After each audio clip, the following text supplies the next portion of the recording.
Sekali merdeka, sekali merdeka. Ya, saudara yakin itu? Oke, kalau saudara yakin, saya mau kasih tahu di balik itu kalimat. Dijajah itu pengalaman yang tidak enak. Dijajah itu pengalaman yang tidak enak. Saudara ini pada hakikatnya rindu bebas. Manusia ini senang kalau hidup tuh bebas.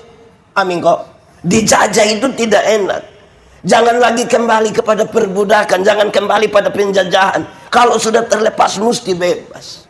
Tapi ingat tadi, hakikatnya manusia ingin bebas. Dosa di Taman Eden, dosa ialah usaha manusia untuk melangkah melewati batas. Tuhan suatu, semua tanaman dalam taman ini boleh kau makan, yang itu tidak boleh. Waktu dia mau melangkah melewati batas, itu namanya apa? Dosa. Itu namanya dosa. Pada waktu orang bilang jangan ini, jangan ini, jangan ini, mau atur supaya kamu itu bebas, merdeka, tapi merdeka dalam berbagai-bagai nilai. Harus diatur.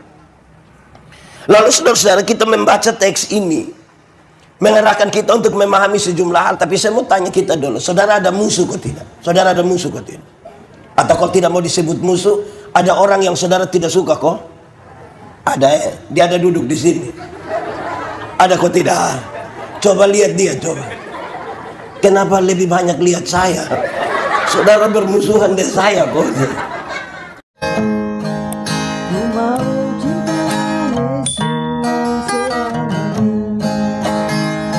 Silakan buka Alkitab, Galatia pasal 5 ayat yang ke-13. Yang sudah dapat katakan amin. Amin betul. Separuh tidak buka juga amin. Itu tipu. Kita tidak bisa isi kemerdekaan dan tipu-tipu. Tidak bisa begitu. Oke, karena hanya ada satu ayat, mari kita baca sama-sama. 1, 2, 3. Saudara-saudara, memang kamu telah dipanggil untuk merdeka, tapi janganlah kamu menggunakan kemerdekaan itu sebagai kesempatan untuk kehidupan dalam dosa.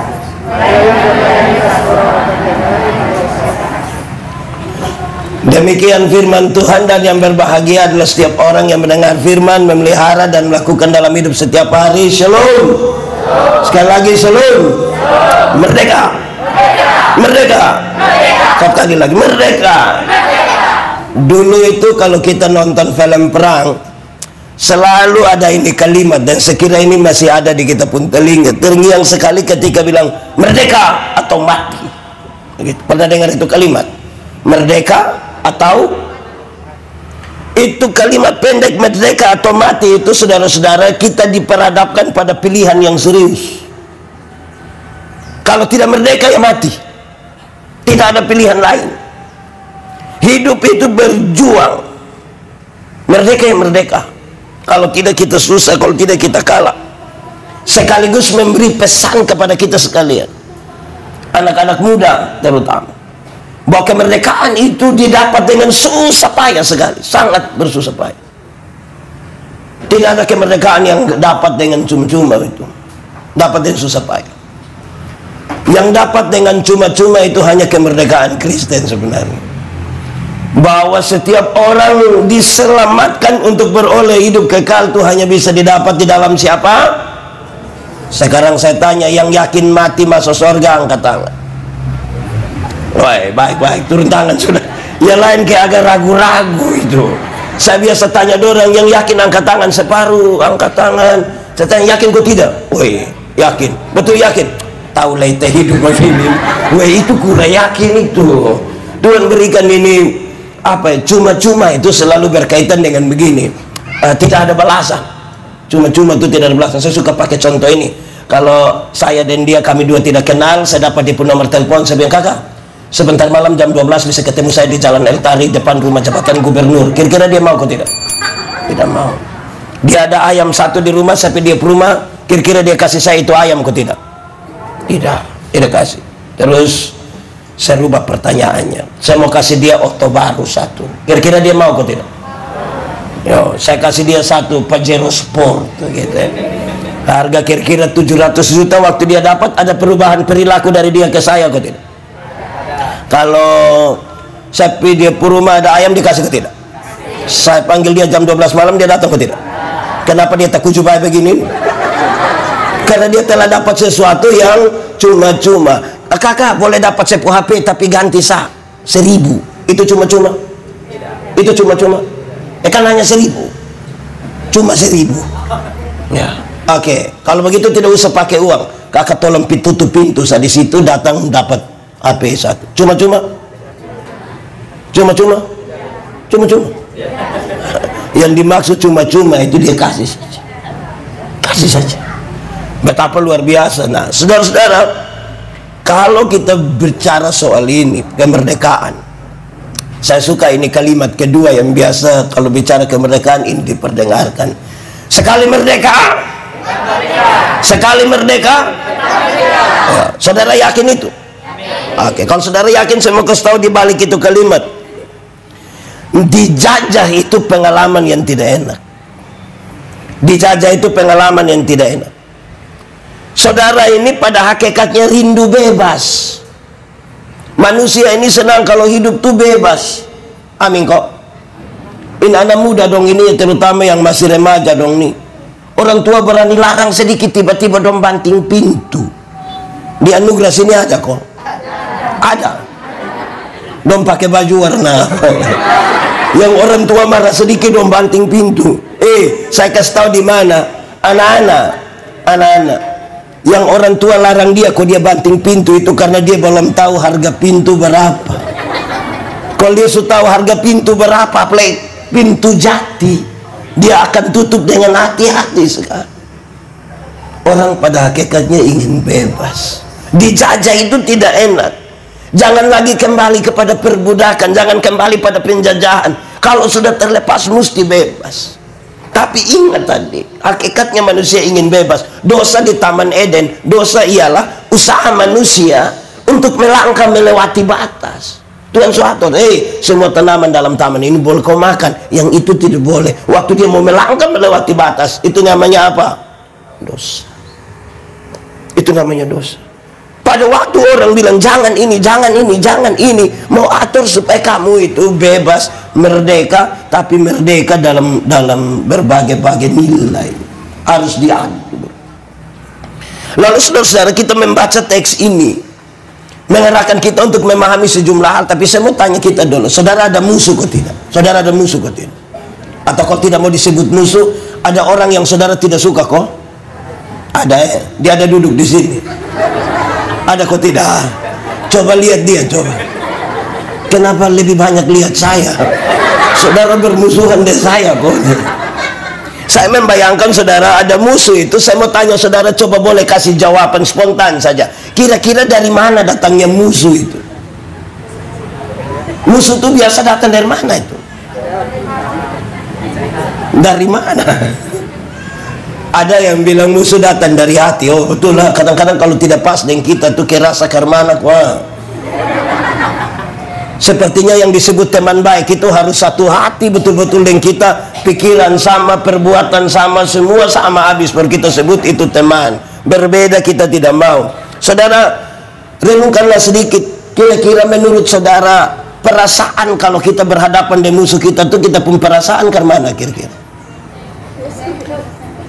Jalan-jalan, saya membayangkan saudara, ada orang yang dia tidak suka orang, dia rasit orang musuh. Itu orang dari sana datang, dia dari sini pisu, tidak bisa mengelak lagi, dia sengaja terima telepon. Jadi itu datang, oh iya, betul ya. Di sekitar Nekoten 1 nih ada. Betul. Dia paham apa coba gitu. Jangan coba-coba om dipufang coba saya. Ada musuh itu tidak enak sekali, saudara. Atau kalau saudara bayangkan musuh itu, kita jangan omong sampai omong musuh itu seolah-olah kita dalam pertempuran macam apa kok saudara. Tapi saya mau bilang, kalau ada seseorang kita tidak suka dalam kita punya hidup, tidak aman bagi kita. Kita justru rindu supaya kalau boleh dia mati. Ada yang bisa berdoa kasih musuh kok untuk musuh. Berdoalah bagi musuhmu. Ada yang bisa di sini kok. Ada yang pernah berdoa bagi musuh. Ada Pak Pendeta, doa karmana, doa serahkan Bapak. Kalau boleh sebentar dia selesai sudah. Jangan begitu. Saudara bayangkan kalau ada musuh itu tidak baik. Nah, saya catat di sini saudara, latar belakang yang baik dari teks ini. Kira-kira begini. Ada beberapa guru Yahudi memaksa orang-orang Galatia yang dimenangkan di dalam Kristus oleh Paulus supaya mereka disunatkan dan menerima Hukuk Taurat Musa sebagai syarat-syarat yang perlu dilakukan untuk dapat selamat. Kira-kira begitu dong. Serupa-rupanya orang ingin untuk mengatakan bahwa menjalankan syariat-syariat itu jauh lebih penting dari hati yang terbuka kepada Kristus. Jadi kelihatannya orang beragama, tapi rupa-rupanya dia tidak beriman kepada Kristus. Kekristenan ini kan yang paling bawah itu adalah ada agama tapi tidak ada iman. Beragama tapi tidak beriman. Orang yang beragama tapi tidak beriman itu semua baptis dia juga ikut baptis, sidi dia juga sidi, kalau pakai rantai salib dia juga rantai salib. Tapi beriman belum tentu. Saya biasa bilang begini, kita takut setan atau setan takut kita? Boleh jawab. Kita takut setan atau setan takut kita? Atau kita dan setan bakas takut? Kadang-kadang kita kas takut setan, kadang-kadang setan kas takut kita. Yang benar mana? Kita yang takut setan atau setan takut kita? Atau kita bakas takut? Tidak ya? Wah saudara, setan takut kita. Tapi saya bilang itu kerinduan kita, setan takut kita. Kenyataan membuktikan kita yang takut setan. Kenapa? Ada orang punya agama tapi belum tentu beriman. Alkitab bilang doa yang tiada henti-hentinya membuat iblis ketakutan. Amin kok. Tapi banyak ibu hamil keluar malam don tidak berdoa. Dong ambil paku 10 cm itu. Di anugerah sini ada kok. Sapa pumama cocok angkat. Ame paku 10 cm tusuk di sini, gunting lagi, sisir besi lagi. Sebenarnya itu kepala toko bangunan. Jadi itu jadi masalah Ada satu yang suka saya pakai dimanapun, apalagi ini dalam konteks kemerdekaan, perayaan kemerdekaan. Saya biasa tanya begini, kalau tangan kanan gatal artinya? Tangan kanan gatal artinya? Mau? Dapat uang. Kalau tangan kanan gatal artinya dapat uang, maka orang koreng itu pasti kaya raya itu. Pasti kaya raya. Kok itu bukan tangan kanan saya yang gatal, semua bagatal habis itu. Alkitab kasih tahu gitu saudara, satu-satunya cara untuk dapat berkat ialah kerja. Untuk dapat berkat itu apa? Apa? Kerja, bukan bagatal. Tidak begitu. Satu-satunya cara dalam konteks kemerdekaan ini, kerja yang kita bisa pakai untuk itu. Indonesia berapa tahun sekarang? Berapa tahun? Di sini ada yang umur 77. Hampir sedikit. Yang lain sudah. Pak Pendeta, ini lebih banyak umur berapa nih? 30-an 20-30. Oke, Pak Pendeta jang kira-kira. Ini umur 30 Bapak tapi pengalaman 77 ini. Pak Pendeta ini umur 20 Bapak tapi muka ke 77. Ya, tidak apa-apa. Saudara, saya ingin katakan bahwa kita tidak berperang. Kita tidak berperang. Memang nona-nona dong ada yang kena tembak sekarang tapi bukan perang. Itu karena fitis sebenarnya. Dulu dong berperang, kita dapat ini kemerdekaan ini dong berperang. Kita tidak berperang, tapi kemerdekaan itu Tuhan anugerahkan bagi kita. Yang mesti kita lakukan adalah mengisinya dengan kerja. Orayat labora artinya oh itu hanya 75.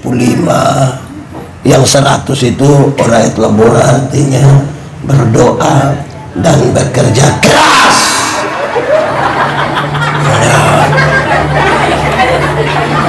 Iyo, jangan balik doanya yang keras-keras, kerjanya noe-noe, ya hasilnya biasa-biasa saja. Kerja keras. Saudara, rupa-rupanya Paulus sangat kecewa. Paulus sangat kecewa terhadap jemaat Galatia yang terlalu cepat berbalik dari percaya kepada Tuhan kepada pengertian manusia. Dia sangat kecewa. Ini orang dong nih, kok kalau mau percaya Tuhan itu sulit untuk dong bertahan di situ. Tapi kalau berbalik dengan cepat itu kok mau. Ini persis seperti ketika anak-anak dong sidi itu. Kita pun anak dong nih kalau sidi itu waktu tanya dong apakah jawabmu? Itu dong jawabmu ke drama lain. Apakah jawabmu? Itu sengaja sedih-sedih baru bilang, iya, saya percaya. Dan itu kayak apa kuan? Tapi dia suruh orang foto memang. As itu bagikan ke kampung. Nah saudara, dia boleh jawab sedih-sedih begitu. 6 bulan kemudian dia datang dan dia pu mama, datang dan dia pu bapak, bilang di pendeta, mam pendeta, bap pendeta, kenapa? Tolong saya dulu. Kenapa? Tolong saya dulu. Tiap hari tolong lusa. Kenapa? Bapak, kita sumikadina sang. Baru bab tua tidak bisa pindah, hanya beta yang bisa pindah. Terus dia pun bapak bilang, namanya anak dok semua begitu, kita mau bilang apa layang. Terus dia pun mama bilang, orang tua ini pun tugas kan hanya urusan. Sudah terakhir pendeta juga hanya bilang hoang. Jadi kita bikin gampang-gampang sah. Pokoknya semua yang kita semua ngaku bikin gampang-gampang. Sama juga majelis ju. Dong pun mengaku itu ya saya percaya dan berjanji. Tapi as itu Natal don datang satu kali, Paskah satu kali. As itu selanjutnya dong berhalangan hadir. Wah itu memang susah juga. Di anugerah ada. Yang dia habis-habis lama baru datang ada. Oh dia baru merdeka tuh. Dia masih dalam penjajahan itu. Gitu. Itu kadang-kadang jadi masalah tuh buat kita. Kadang-kadang ada jemaat yang dia sumati, baru pendeta bertanya, itu juga kita punya. Iya itu apa dong punya? Selama ini siapa punya? Oh selama ini dong punya. Pernah dengar itu kalimat? Pernah kok? Nah itu saudara-saudara, kita lebih gampang itu. Rupa-rupanya orang lebih gampang langgar hukum, langgar sumpah di gereja, janji di gereja, daripada langgar sumpah adat. Janji adat itu orang lebih takut. Betul kok?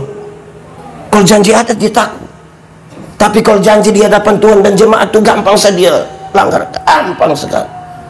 Paulus kecewa dengan orang-orang yang macam begitu, terlalu kecewa. Masa kau percaya Tuhan ini kau tidak bisa bertahan sedikit? Manusia begini kalau berjuang, weh mau ke mana? Paulus itu setengah banyak jemaat karena tangkap masuk penjara. Masuk penjara gara-gara dia tipu kok? Tidak. Karena dia bikin kejahatan? Tidak. Karena dia buat sebuah tindakan yang membawa kerugian bagi bangsa? Tidak juga. Lalu kenapa dia masuk penjara?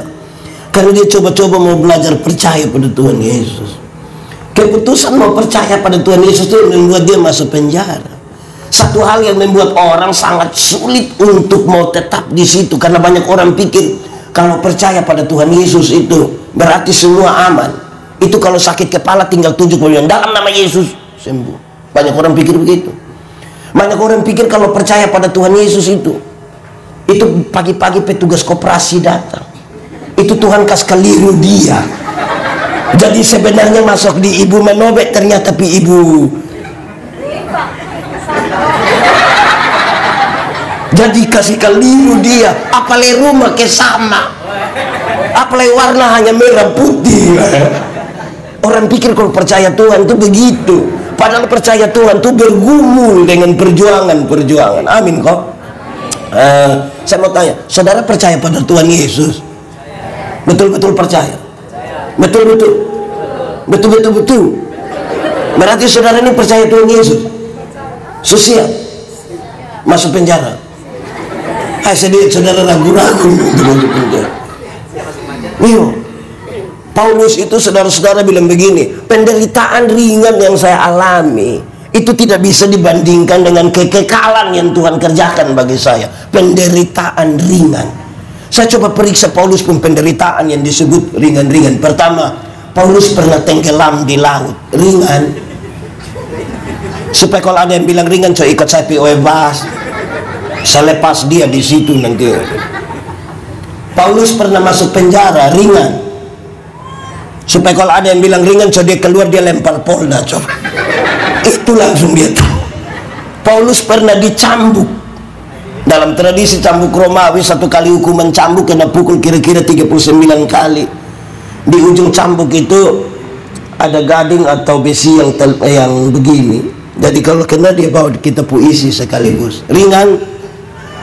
Lalu kenapa Paulus bilang itu ringan? Karena dia tahu bahwa keselamatan yang Tuhan kasih di dia itu terlalu berat. Tuhan dihukum karena kita. Ada kisah lama, orang-orang penginjilan dong suka pakai ini. Saudara tahu, tapi saya kisah ulang saja. Di abad 19 itu di Rusia ada seorang jenderal tentara namanya Jenderal Samila. Dia anti pemerintah, karena itu dia bergerilya dari hutan-hutan untuk lawan pemerintah. Satu saat dia dapat laporan, lapor komandan, kita punya persediaan makanan dicuri orang. Dia marah. Sudah susah lagi, persediaan berkurang, orang pencuri. Dia kasih tahu dia anak buah, cari yang pencuri itu, tangkap dan kemudian cambuk dia di hadapan umum biar yang lain tidak boleh berani lagi coba. Kamu jangan coba-coba pulang kalau tidak bawa kembali yang curi itu. Beberapa saat kemudian dong lapor komandan, yang pencuri kita sudah tangkap. Oke, siap, sudah panggil orang-orang, siap algojo, kalau sudah beres lapor saya. Setelah semua beres dan datang kustodian, komandan semua sudah selesai. Waktu dia pergi ke sana, betapa terkejutnya dia. Ternyata yang pencuri itu adalah dia punya mama kandung sendiri. Sekarang kalau dia hukum dia punya mama kandung, ini anak yang baik atau tidak? Tidak baik. Masa kok mama yang melahirkan dia hukum? Tapi kalau dia tidak hukum dia punya mama, dia pemimpin yang baik atau tidak? Tidak. Orang lain dia hukum, kenapa mama kandung sendiri tidak hukum? Lalu diperhadapkan pada pilihan ini. Apa yang dilakukan oleh Jenderal Semila? Dia buka dia punya jubah kebesaran dengan lambang-lambang itu semua. Dengan berbadan telanjang itu dia peluk dia punya mama kuat-kuat. Dalam pelukan yang kuat itu dia bisikan satu kalimat yang penting sekali. Dia bisik di depan mama pun telinga. Dia bilang begini, mama, aku mengasihi engkau. Dia pun mama menangis kuat-kuat. Dia peluk dia pun mama dan kemudian dari mulutnya dia perintah dia pun algojo, cambuk. Para algojo boleh maju dan mencambuk dia punya mama. Tapi karena dia yang tinggi besar itu peluk kuat-kuat dia punya mama, tidak ada satupun cambukan yang kena dia punya mama. Semua kena di Jenderal Semila punya badan. Saya tanya, ada kasih kok tidak di situ? Ada keadilan kok tidak di situ? Kasih dan keadilan ini bertemu melalui sebuah pengorbanan. Itu yang Paulus bilang, apa yang dapat. Saudara tidak tahu ini lagu? Nah kenapa suruh saya solo? Apa yang memisahkanku dari kasih-Mu Tuhan? Pertama apa? Kelaparan, ketelanjangan. Ada kok? Oke, nanti lain dilanjutkan di rumah ya. Tapi kadang-kadang hanya soal makan minum seorang menyangkal iman. Amin kok? Pernah tahu yang begitu dong? Soal pakaian juga orang bisa menyangkal iman. Iya, RB bisa bikin kita ini menyangkal iman. Iya, tapi kadang-kadang juga gara-gara pakaian bikin kami ini menggumuli iman juga. Tein ana dong sekarang pun cara pakai pakaian ini ngeri. Itu buat kami bergumul. Satu saat saya berkhotbah saya bilang begini, ibu-ibu, nona-nona, bisa pakai pakaian yang mini-mini di gereja kok tidak? Saya baru bilang bisa. Kenapa bisa? Karena Tuhan lihat hati, bukan lihat pakaian. Saya bilang betul. Tuhan memang lihat hati, bukan lihat pakaian. Tapi saya yang pendeta ini lihat pakaian, bukan lihat hati. Lu kira lu sendiri dengan Tuhan? Atau lu mau pi Tuhan sekarang? Kamu pakai begitu duduk di situ baik, maka kami yang di muka ini kami pikiran. Kami lihat jus salah, tidak lihat lebih salah lagi. Jadi gara-gara pakaian ini cuma menggoda kita punya iman ini. Apa yang dapat memisahkanku dari kasih-Mu Tuhan? Pertama apa? Kedua apa? Ya, apalagi? Cukup, sudah cukup. Yang penting saudara tahu ketelanjangan itu juga berat. Paling tidak suka yang dong pakai pakaian tahu pakai begitu susah, madon naik otot tetap pakai itu, turun dari mikrolet separuh gitu. Tahu berbeban begitu suruh pakai. Susah betul. Di sekitar ini anugerah yang juga ada. Di Nekoten ini ada. Dia majelis atau jemaat. Ya kira-kira begitu. Oke, baik saudara-saudara, mari kita lihat. Saya ingin sampaikan kepada kita berkaitan dengan tema dan pembacaan ini. Saya mencatat 1-2 hal untuk kita renungkan bersama-sama. Pertama, saudara, dalam hal itu semua, kemerdekaan yang sejati yang paling pertama itu adalah memperoleh hidup yang kekal. Itu paling pertama. Dalam kemerdekaan Kristen itu yang paling pertama itu beroleh hidup yang kekal. Untuk apa badan bagus-bagus, pakaian ketat-ketat, hidup kaya raya, mati masuk neraka? Kurus-kurus, susah-susah, noe-noe, mati masuk surga. Mana yang baik? Badan bagus-bagus, pakaian ketat-ketat, hidup kaya raya, mati masuk neraka. Kurus-kurus, susah-susah, noe-noe, mati masuk surga. Mana yang baik? Mana yang baik? Mana yang baik? Dua tidak baik. Yang baik itu badan bagus-bagus, pakaian ketat-ketat, hidup kaya raya, mati masuk. Tapi kita ini Tuhan baru kasih kepercayaan sedikit, saya langsung lupa Tuhan. Itu hari yang masih honor tuh, keliling semua gereja kau berdoa, minta kalau bisa dia diterima. Waktu diterima dong bikin syukuran. Gaji pertama semua kasih Tuhan, gaji kedua ketiga sampai hari yang tidak lagi. Tuhan baru kasih kepercayaan kecil, saya disuruh mulai lupa Tuhan. Dulu usaha belum besar, rajin gereja, mulai ada kios 2 ini yang aduh, tidak pernah baru bilang habis Tuhan sukasi ini berkat nih, tidak lihat lagi mana. Ini di sini juga ada kok tidak ada ikut ini KPI, tunjuk dia. Nah, itu dia pun masalah. Jadi saudara-saudara, yang paling pertama itu adalah kemerdekaan yang sejati adalah kalau kita mati masuk surga. Pekerjaan itu selesai, Tuhan sudah kerjakan bagi kita. Dan setiap orang yang menikmati itu masuk surga itu mesti beritakan sedikit ke orang lain. Saya mau tanya, kalau sebentar pulang dari sini, pendeta kasih saudara uang satu orang 100.000 tiap-tiap orang, senang kok tidak?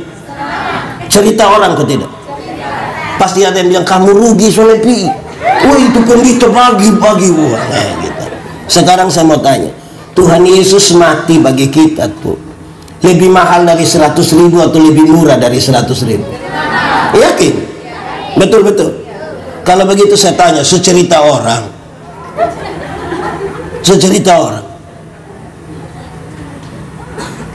dapat pulsa 10.000, saya kasih tahu seluruh dunia, bikin status bertulis terima kasih kak, pulsa masuk besok lah ya. Nah,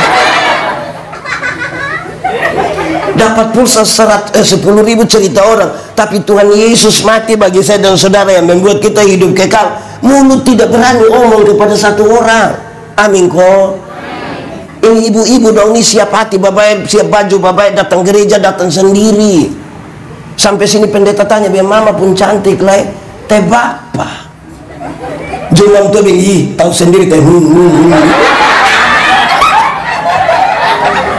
Setahu bab tua begini, kenapa kawin dengan dia? Mau ada dalam penjajahan. Jadi mesti tahu. Amin kok.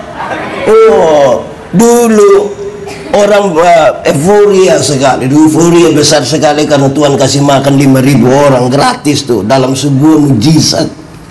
Tuhan kasih tengok itu euforia itu, dia pergi ke Gerasa bertemu dengan satu orang yang kerasukan legion. Legion itu roh jahat berjumlah kira-kira 6.000 roh jahat. Kita pun teman majelis, dia roh jahat satu di depo otak saya, kita pusing. Ini 6.000. Ini orang jahat bagi dirinya sendiri, jahat bagi orang lain. Dia memukul-mukuli dirinya dengan batu, dia tinggal di kuburan. Untuk beberapa orang manusia jahat mati buang. Tapi Tuhan tidak, dia pergi. Waktu Tuhan turun dari perahu, roh jahat berkata, "Hei Yesus, anak Allah, apa urusanmu dengan kami?" Tuhan Yesus diam-diam setoh. Tapi rupa-rupanya ini roh jahat ini juga kenal nama Tuhan Yesus, toh. Jadi kita kalau baru kenal nama Tuhan Yesus, kita belum terlalu beda jauh dengan roh jahat juga. Aku tahu nah. Yo, di daerah-daerah itu ada penjaga-penjaga babi. Dan jaga babi jumlah berapa? 2000 ekor. Roh jahat meminta supaya dia keluar ke babi-babi itu. Tuhan Yesus biarkan. Matilah babi-babi itu kira-kira 2000 ekor. Dorang kehilangan pekerjaan. Dorang pikir orang di kampung datang usir Tuhan Yesus. Sekarang pertanyaannya adalah, apa memang Tuhan Yesus tega membuat orang kehilangan pekerjaan? Jawabannya tidak. Bahkan tidak sama sekali. Lalu kenapa Tuhan biarkan roh jahat itu masuk dan buat babi-babi itu mati? Jawabannya kira-kira begini. Dalam struktur budaya Yahudi, babi itu haram. Orang Yahudi tidak makan daging babi. Tidak ada sei babi di Yahudi. Aroma itu tidak ada di sana. Tapi yang haram ini dong pelihara 2000 ekor. Sementara satu jiwa yang hampir binasa dong biarkan. Ini yang Tuhan Yesus marah. Alangkah lebih baiknya ada 2000 ekor babi mati daripada ada satu jiwa binasa. Nah sekarang cokali kalau babi satu ekor harga 2 juta. 2000 kali 2 juta. Yang sekolah tuh jawab, termasuk yang sekolah online dong. 2000 kali 2 juta 4. 2 kali 2 meter. 4 miliar rupiah konteks waktu itu untuk satu orang yang itu 4M. Di sini ada pernah bikin program 4M untuk pekabaran ninja. Bayang, siapakah orang gila itu? Siapa orang gila itu? Orang gila itu bisa kemungkinan besar kita pun suami juga, kita pun istri, kita pun anak-anak, kita pun orang tua yang tadi kau bilang gitu. Orang gila. Jadi kemerdekaan pertama tuh kalau kita menikmati surga tuh bersama-sama, itu pertama. Kedua, saudara-saudara, saya mau aja kita renungkan begini. Pembacaan tadi mengisyaratkan bahwa kemerdekaan sejati menjadi bagian dari semua orang, jangan untuk satu orang. Nanti kita menuju tema ini. Jadi untuk semua orang, jangan untuk satu orang. Bapak-bapak donju mesti siap dia. Kadang-kadang yang bapak-bapak donju satu. Dong waktu masih pacaran rajin antar jemput nona pi gereja, latihan menyanyi, apa dong. Bagus. Sunika bab tua su tidak pi gereja lah. Nanti pendeta pitanya bilang, "Bapak, kenapa kau tinggal mama sendiri pi gereja?" Coba tua bilang begini, "Pak pendeta, waktu bapak dong kas nikah kami, saya dan mama telah menjadi satu. Jadi kalau mama supi, itu sama dengan bapak juga supi." Oh berarti kalau mama sumakan sama dengan bapak sumakan.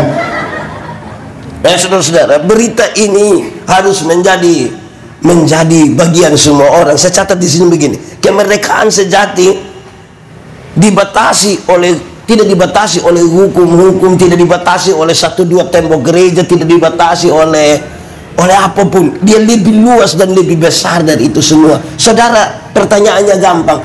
Kita yang punya Tuhan atau Tuhan yang punya kita kira-kira? Kita milik Tuhan atau Tuhan milik kita?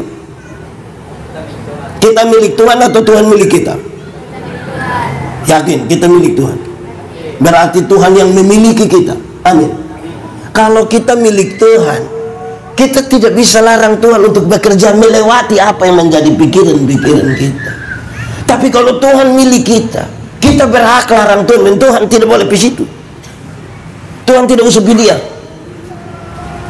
Kita ini punya egoisme sektoral terlalu kuat.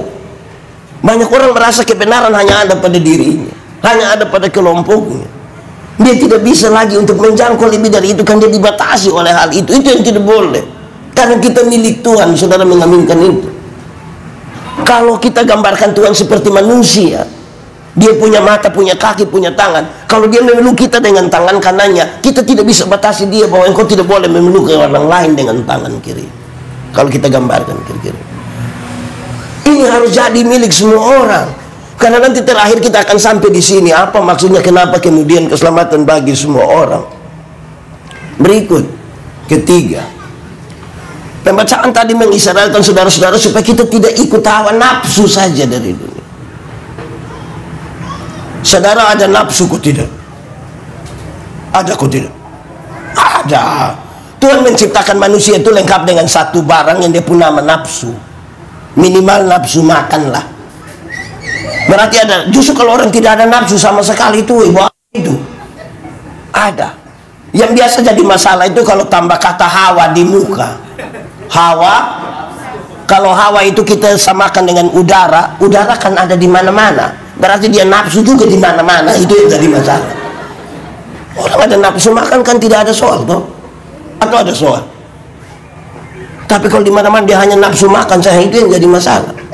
Jadi jangan ikut keinginan yang, saudara-saudara, isu-isu kita terkini itu adalah isu-isu yang berusaha membawa kita untuk memahami dan menerima apa yang menjadi kemauan manusia. Contoh, kalau ada yang miring kiri, miring kanan, kau bilang, namanya juga kita manusia, namanya juga kan kita masih tinggal di dunia toh, iya toh, as namanya orang pemau juga toh. Hidup tidak bisa ikut itu. Diskusi kita yang serius, saudara-saudara. Satu saat saya kasih nikah satu pasang nikah di kampung, yang laki-laki umur 64 tahun, yang perempuan umur 20 tahun. Ngeri itu. Dong pun beda usia berapa? 44 tahun. Saya tahu jemaat yang datang dong omong tentang beda usia itu. Waktu berkhotbah saya bilang begini, dalam sebuah pernikahan beda usia tidak penting, tidak penting. Yang lebih penting adalah mereka berdua harus beda jenis kelamin. Itu lebih penting itu. Untuk apa dong sama-sama umur 30 tahun tapi laki-laki semua? Itu dong gua bakorek sana nanti. Terus dong sekarang bilang namanya manusia pemau toh. Hai, kita tidak bisa memberikan kita pun diri kepada kita pemau saja.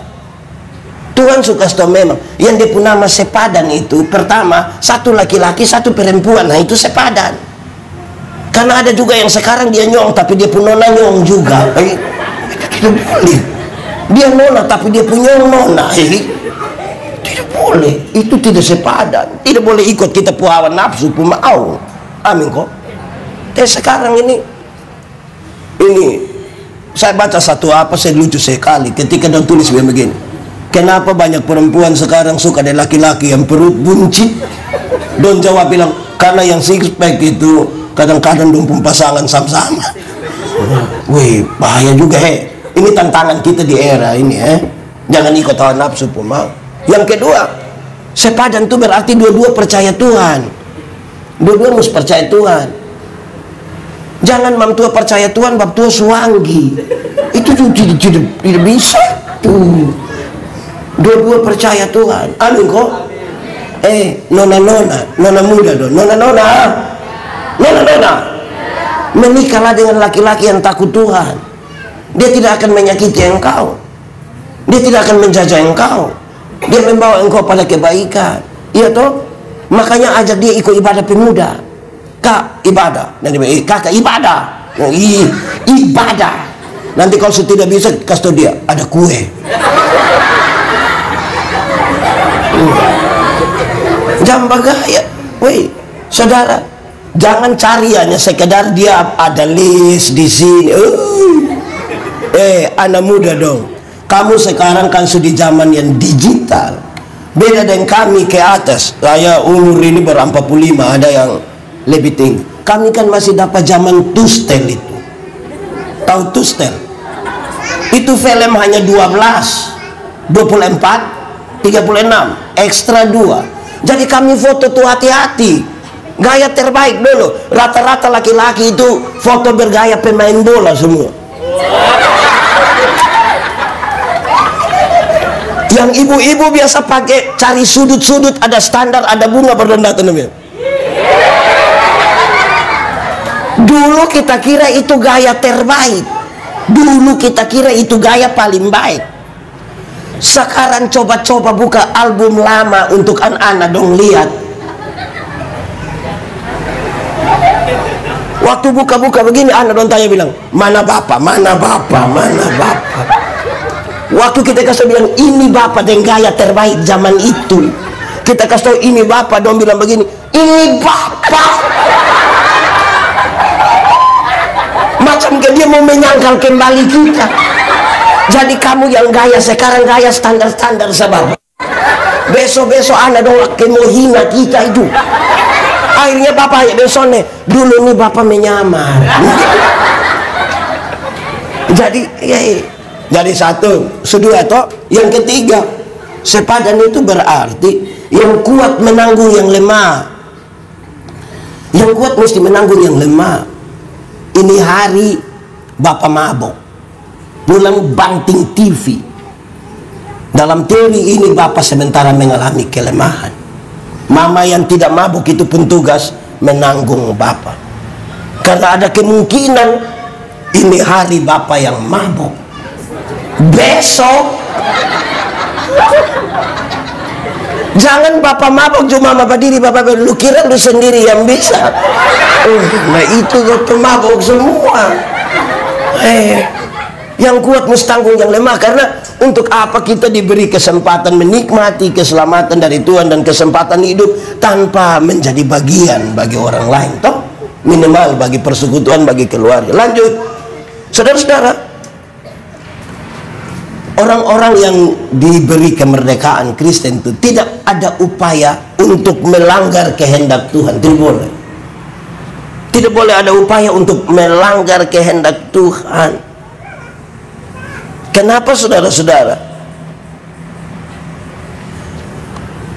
Kemerdekaan itu harus didefinisikan sebagaimana upaya mengatur kita punya hidup itu, supaya bisa jalan sesuai dengan aturan-aturan. Sama kayak kalau ada motor, tahu motor kok? Ada motor? Pernah naik motor? Siapa pun motor? Sendiri punya kok? Oke, selunas. Nah ya kan beli itu mesti sampai kas lunas. Masa kok 3 bulan saya baru orang lain yang ambil kembali. Nah saudara, Tuhan kasih kita motor, kasih kita hidup itu sama kayak motor. Ada gas, ada rem, ada speedometer, ada ban, ada velg. Terus dia suruh kita atur gas sudah. Mau bok dengan 120 silakan. Pas turun dari sini 120, tidak apa-apa. Ban ada 2, kita yang ngatur. Mau keluar dari sini pakai 1 ban saja, kita yang ngatur. Resikonya nanti di rumah sakit. Jadi walaupun kita yang atur kita pu hidup, tapi ada aturan-aturan, ada norma-norma sedikit. Hendaklah kamu ini pakai bagi kehidupan ini supaya tidak dalam dosa. Layanilah seorang akan yang lain itu berkaitan dengan tolong kau ingat orang lain dulu. Baru beli tape 1 seputar sampai jam 3 pagi. Orang pikas tabi om kasih tape sedikit dulu. Kau kenapa?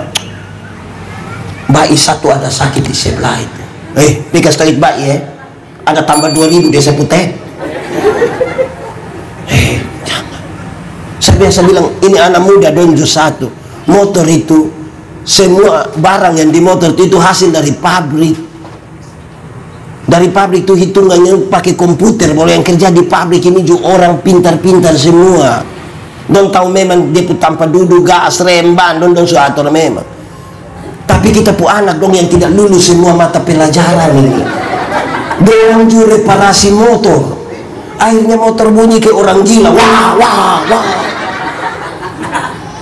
Akhirnya dia masuk pasar situ dia gas, wah itu orang pun doa hanya 1. Oh tahu juga dia cuma mati bayang. Orang tua beli kasih motor dengan maksud supaya kamu juga bisa dengan apalagi belum lunas itu. Terus kita bikin sampai orang doa lebih baik kita mati. Hidup ini jangan berupaya melangkahi itu. Ikut aturan tuh paling baik sudah toh. Orang kalau ikut salah satu sisi dari kebenaran itu adalah legalitas. Semua bentuk pelanggaran aturan itu salah, tidak boleh. Kalau kita naik motor ada rem, ada helm, ada STNK, ada SIM, semua ada. Dong operasi lalu lintas di situ. Berani pikir tidak? Tapi coba kalau kita punya SIM tidak ada, STNK tidak ada, lampu-lampu tidak ada, kaca spion tidak ada operasi lalu lintas di situ, berani pikir? Kenapa tidak berani? Bisa kok, kita pemajelis ada yang polisi toh. Berani. Makanya ikut aturan sah. Pakai helm, SIM, STNK, lampu-lampu ada. Botong lewat situ polisi tidak tilang, kita putar kembali. Polisi bilang, kenapa putar kembali? Pak, tolong tilang saya. Kalau tidak ikut aturan itu yang bahaya. Berikut saudara-saudara, kemerdekaan tidak boleh disalahgunakan. Tidak boleh disalahgunakan sebagai kesempatan untuk memuaskan diri sendiri dan perbuatan tadi. Tidak boleh. Kemerdekaan tidak boleh dipakai untuk memuaskan diri. Bebas. Tidak boleh. Sesuka hati. Bebas itu juga ada di aturan-aturan toh. Makanya tadi dia lebih penting kita bilang mengatur kita pun diri ini dengan baik. Kalau kita semua ikut aturan itu baik. Kita tidak boleh sebebas-bebasnya. Saudara pernah dengar ini kalimat kok tidak? Bapak, mama, kakak, adik, anggap saya ini rumah sendiri. Pernah dengar itu kalimat? Ya. Waktu orang bilang anggap saya rumah sendiri, tetap ada maksud bahwa ingat itu bukan lupu rumah. Tapi anggap waktu saya datang dong bilang bapak, anggap saya ini bapak perumah, betul, koma. Tapi dia pun berangkas, dia pun kamar tidur itu bukan saya punya. Persoalan kita ini adalah kita bikin semua barang itu sebebas-bebas yang kita mau saja. Hidup di dunia ini mesti atur begitu. Jangan bilang anggap saya rumah sendiri, semua pokoknya rumah sendiri. Tidak bisa begitu. Saudara, dia ingin menyampaikan kepada kita bahwa kemerdekaan itu memungkinkan kita untuk bertolong-tolongan seorang dengan yang lain. Jangan sampai kita hidup dalam kemerdekaan itu untuk diri kita sendiri. Jangan. Sejak awal Tuhan sudah atur begitu rupa supaya kita tidak bisa hidup sendiri. Saya pun teman-teman dong yang biasa sendiri dong pi meditasi di mana-mana datang dong yang, wah, kamu suami istri kok bertengkar berkelahi. Tidak, kami lebih baik kami. Saya bilang iya, karena lu tinggal di hutan.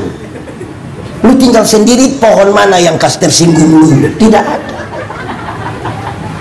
Orang kalau tinggal sendiri siapa mau kas tersinggung siapa? Tapi namanya kita hidup di dalam rumah, kita ketemu orang lain. Hidup di dalam gereja, kita ketemu orang lain. Siapa yang dia pun tugas kasih puas kita puas hati tiap hari? Coba kasih tahu kita. Satu kas jengkel satu kas jengkel satu. Di majelis misalnya, di majelis itu kan misalnya paling banyak bapak-bapak. Nah bapak-bapak di rumah itu kayak saya begini, kan saya omong semua mesti dengar. Saya kalau di bapak sebelah juga begitu. Dia paling geng sudah di rumah. Di Pak Hendrik juga Pak Hendrik paling geng di Pak Hendrik rumah. Di semua Pak dong paling geng. Nah dong yang geng-geng di dong rumah ini dong yang jadi majelis semua. Siapa mau dengar siapa coba? Semua kami ini kita ketemu orang lain. Mus jaga potong pun diri. Jangan suka sebut yang sekalsu sekolsu BB. Yang AB itu anak TK Soteria. Pagi-pagi kita dengar orang bilang B Aji baca ba. Jadi sebentar pulang kau bab tua bilang sekolsu sekolsu BB, tanya bab tua TKD. Jangan coba jangan. Ya, hidup dia orang lain. Ingat, ini anak muda donjo satu. Dong kadang-kadang tidak sopan deh orang tua dong. Dong kalau pakai ame dong pu headset itu. Dong sama kayak baru lari dari rumah sakit. selang infus dong melekat di sini dulu. Ingat kita hidup di orang lain. Tuh menghargai sedikit. Ini orang tuh kan kita hidup bersama-sama. Tidak bisa satu lebih dari lain. Tidak bisa. Mesti rendah. Kenapa? Tuhan suatu kita punya hidup ini walaupun kamu bebas, kamu tidak bisa terlepas dari orang lain. Tidak bisa. Semua yang berpusat pada diri sendiri itu Tuhan Allah tidak suka. Contoh, sombong. Sombong itu untuk siapa? Untuk kita atau untuk orang lain? Untuk kita. Tuhan Allah suka atau tidak? Tidak suka. Makan puji. Makan puji itu untuk siapa? Kita atau untuk orang lain? Untuk Tuhan. Untuk kita. Tuhan Allah suka. Tuhan mau kita nih untuk orang lain juga. Contoh, makan. Pernah makan? Kita makan ini sebenarnya untuk siapa coba? Untuk kita atau untuk orang lain? Untuk kita dan orang lain. Contoh, istri dong itu kalau sakit kodong tidak mau makan, suami bilang, mama, yo makan. Mantu bilang, mama makan. Mantu bilang, mulut pahit. Mama makan. Kalau sudah tidak ada bahasa lain, suami dong akan bilang, mama makan teh, anak-anak dong masih kecil. Itu mantua langsung tambah. Mau ini anak dong ada mama baru. Kan saya ini untuk kepentingan orang lain. Betul kok tidak? Jadi hidup itu tolong ingat ame orang lain dulu. Karena botol merdeka bukan untuk diri sendiri. Layanilah seorang akan yang lain. Amin kok? Ya. Kedua, ada nama. Kita ini ada nama kok tidak? Ada kok tidak? Ada nama. Kita pun nama ini untuk siapa? Untuk kita atau untuk orang lain? Untuk kita dan orang lain. Sebab tidak ada orang memanggil namanya sendiri. Siapa yang mau makan dia bilang, Yandi, makan. Dan tidak ada. Kita pun nama ini berdimensi orang lain. Jangan bergaya. Yuk, kita pakai pakaian. Betul kok tidak? Nah, kita pakai pakaian ini untuk siapa coba? Untuk kita atau untuk orang lain? Kita dan orang lain. Sebab kalau kita sendiri kan tidak pakai itu tidak apa-apa, kita bisa jalan-jalan sama begini. Tapi karena ada orang lain itu kita pakai pakaian supaya jangan ketemu orang-orang jadi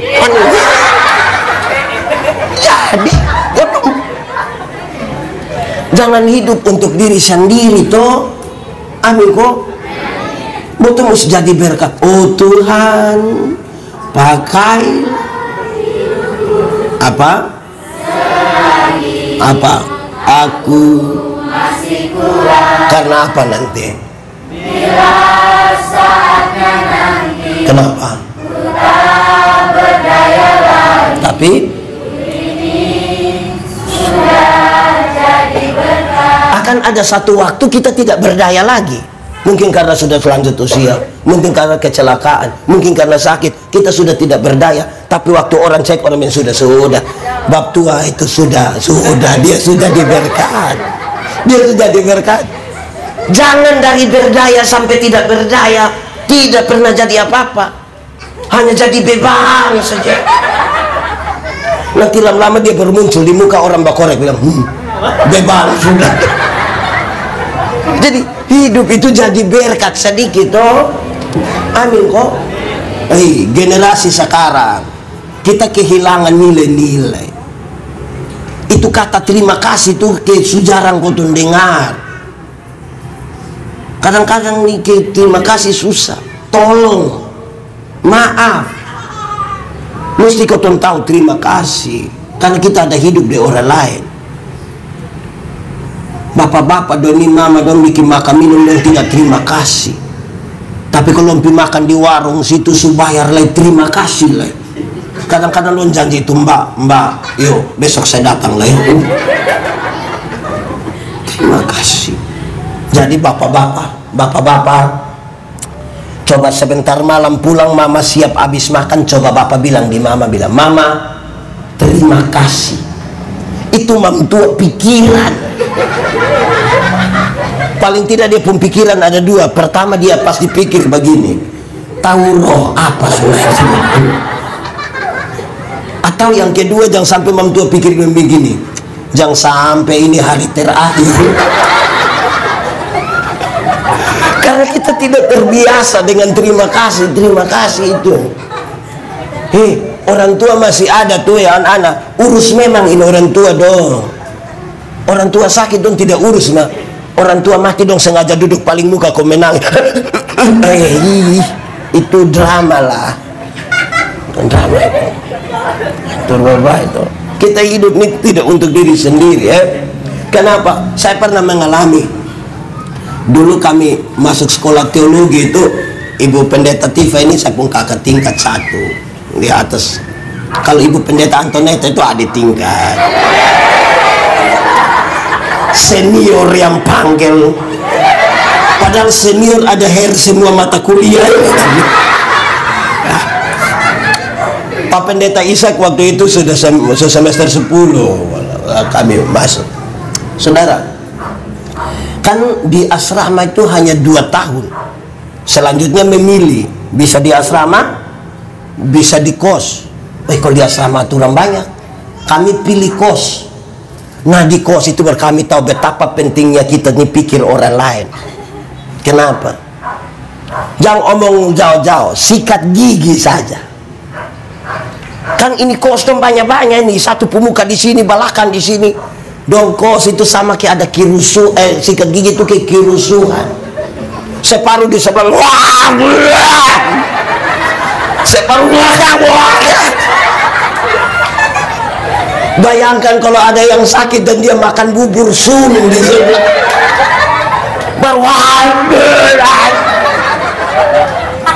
Hidup ini tolong. Ya kalau kita tidak mampu memberi, minimal kita tenggang rasa lah dulu dari orang lain kok.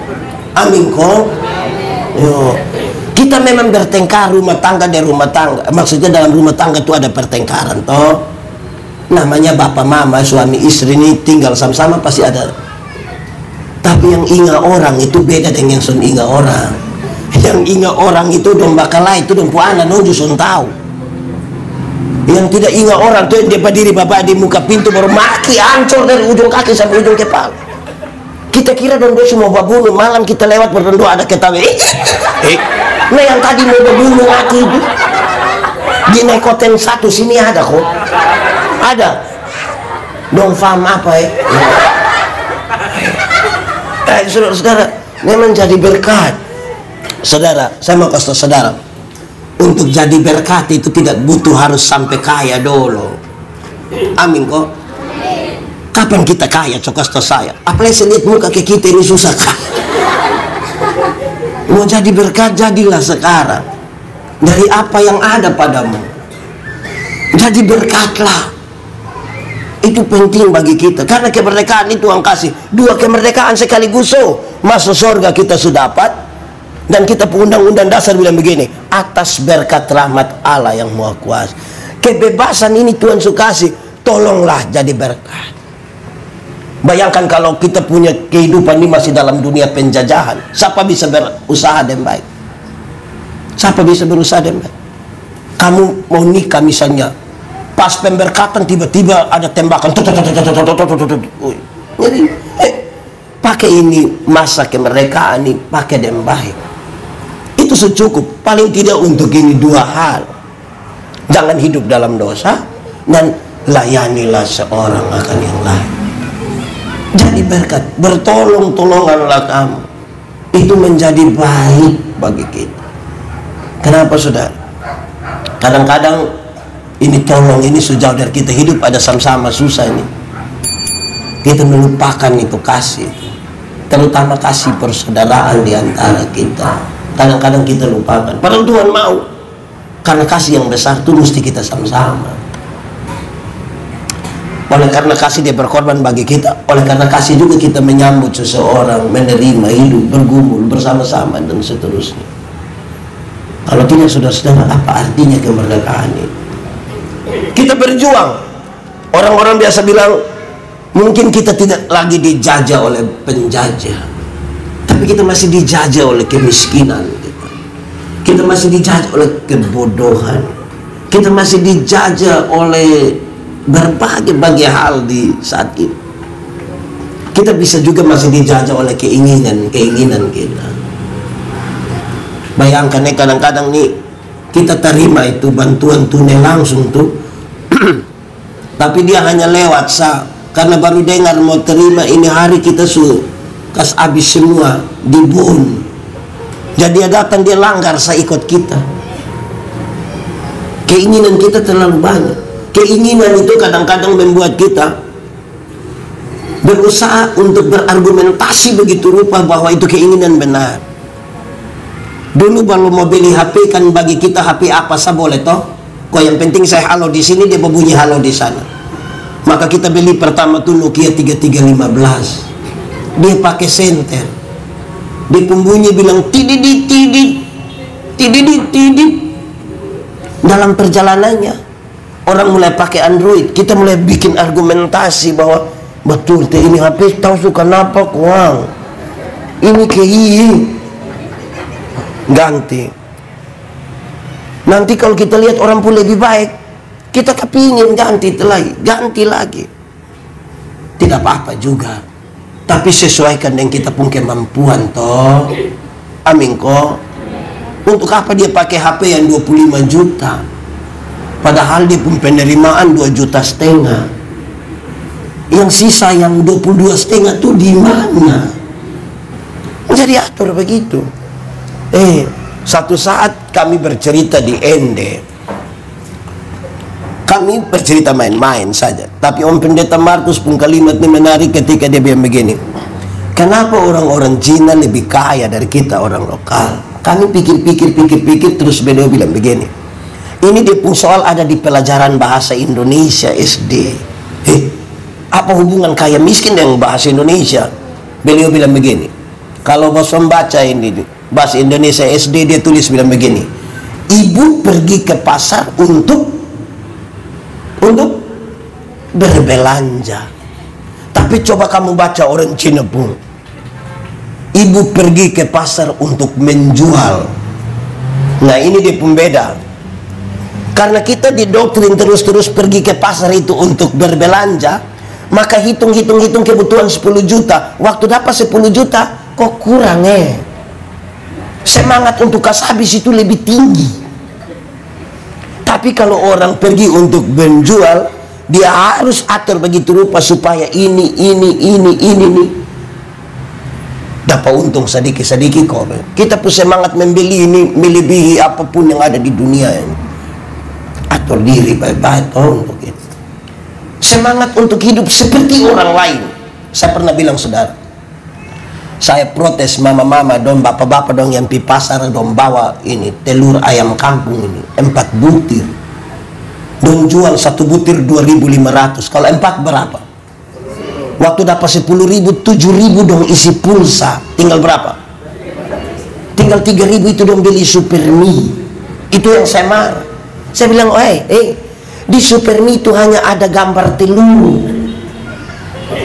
Bagaimana kamu bawa telur asli dijual untuk beli gambar telur? Itu otak parah itu. Gambar lain setengah saja. Itu sama dengan kita jual pisang di pasar, pulang kita beli bawa keripik pisang. Makanya saya kasih dong, mulai hari ini kalau saya datang di rumah jemaat, jangan kasih saya biskuit, jangan. Dia bilang, kok kenapa? Jangan kasih. Bapak, kok kenapa? Kok bukan bapak datang tiap hari? Tidak usah kasih. Kasih saya pisang, ubi, kelapa, cukup. Kok bapak kenapa? Saya pikiran kalau kamu kasih saya biskuit. Kok kenapa kalau pikiran kalau kasih biskuit? Karena saya ini setiap kali mau makan kamu bu anak dong dari belakang pintu itu dong begitu.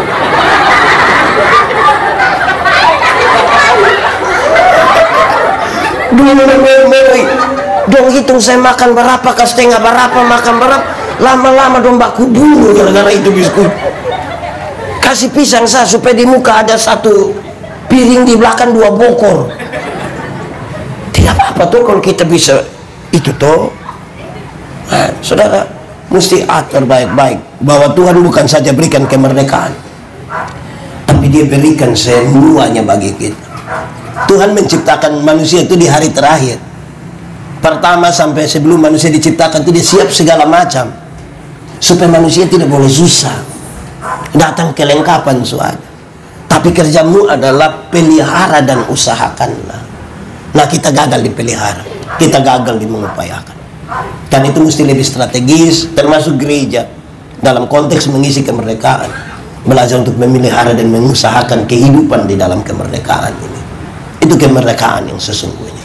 Tuhan memberkati kita. Mari kita tunduk kepala di hadapan Tuhan. Kita angkat hati kita kepada Tuhan. Firman Tuhan berkata, kalau kamu dengar suaranya, jangan keraskan hatimu. Minta Roh Kudus lembutkan setiap hati yang keras, dan biar kita pulang dengan sukacita. Sampaikan sesuatu kepada Tuhan di dalam doa. Ini persoalan pribadi, tidak perlu orang lain tahu, pun tidak apa-apa. Nikmati 1-2 menit bersama Tuhan. Tuhan telah memberikan kepada kita 2 kemerdekaan. Kita mati masuk surga, dan sebagai bangsa kita telah dibebaskan dari penjajahan yang cukup lama.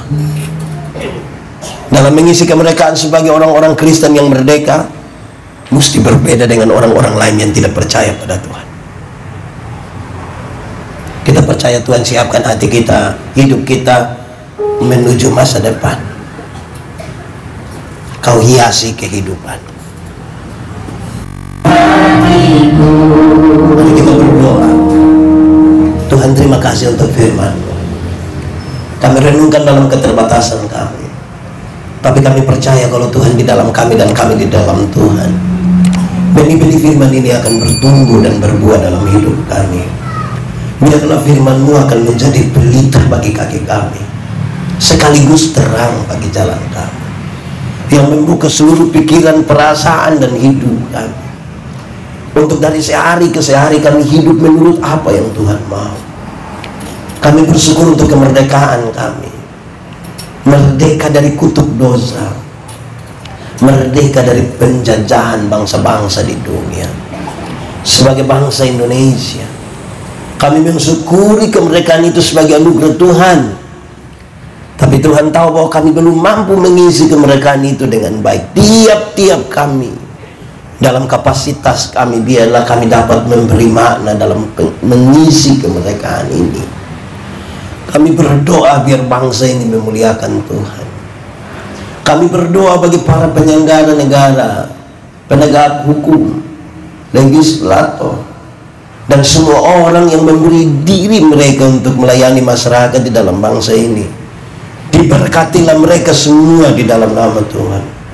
Pergumulan bangsa ini di tengah-tengah pandemi COVID dan pemulihan ekonomi, kami berdoa Tuhan berkati semuanya. Sebagai bangsa, sebagai masyarakat, yang perlu kami lakukan, biarlah kami lakukan itu dengan baik. Selanjutnya kami minta Tuhan, tolong supaya kami hidup dalam kesatuan. Semua upaya untuk menghancurkan kesatuan di dalam bangsa ini, juga di dalam gereja Tuhan, kami berdoa Tuhan menghalaukan semuanya. Kami percaya Tuhan, hanya Engkau-lah yang mampu menjaga ini semua. Kami berdoa Tuhan memberkati setiap kami dalam kerja, usaha, dalam relasi, dalam sekolah, upaya mendapatkan pekerjaan, pasangan hidup, dan semua yang menjadi bagian pergumulan. Kami minta di dalam Tuhan, tolonglah kami, karena Engkau-lah yang dapat menyelenggarakan semuanya. Terima kasih hari ini bersama-sama dengan semua saudara yang ada di Gemit Anugerah Naikoten 1 di Kupang. Kami boleh berdoa mensyukuri 77 tahun kemerdekaan Republik Indonesia. Panitia atau semua UPP dan semua saudara yang telah memberi diri mereka untuk pelayanan ini, diberkatilah mereka di dalam nama Tuhan. Satu hal yang kami percaya dalam persekutuan dengan Tuhan, tidak ada jerih payah yang sia-sia. Kami berdoa bagi semua yang mengambil bagian dalam ibadah ini. Tuhan berkati semuanya karena campur tangan-Mu. Semua dapat berjalan dengan baik. Bagi seluruh jemaat kami berdoa, yang sakit Tuhan sembuhkan, yang ragu-ragu Tuhan berikan iman, yang berbeban berat Tuhan berikan kelegaan, yang putus asa Tuhan berikan harapan, yang sakit, yang menderita Tuhan bebaskan mereka semua, yang berduka cita Tuhan berikan penghiburan. Terima kasih semua orang yang memberi dukungan terselenggaranya acara ini secara moral maupun material. Tuhan berkati mereka. Terima kasih. Kami ingin bangsa kami lebih baik. Kami ingin Indonesia penuh kemuliaan Tuhan. Kami ingin bahwa semua orang percaya kepadamu akan berdiri bagi bangsa ini. Terpujilah namamu Tuhan. Terpujilah namamu. Kami akan pulang dalam sukacita. Bukan karena kami tanpa masalah, tapi karena kami sungguh tahu bahwa Tuhan tidak akan pernah biarkan kami sendiri. Terpujilah namamu. Di dalam nama Yesus kami berdoa. Amin.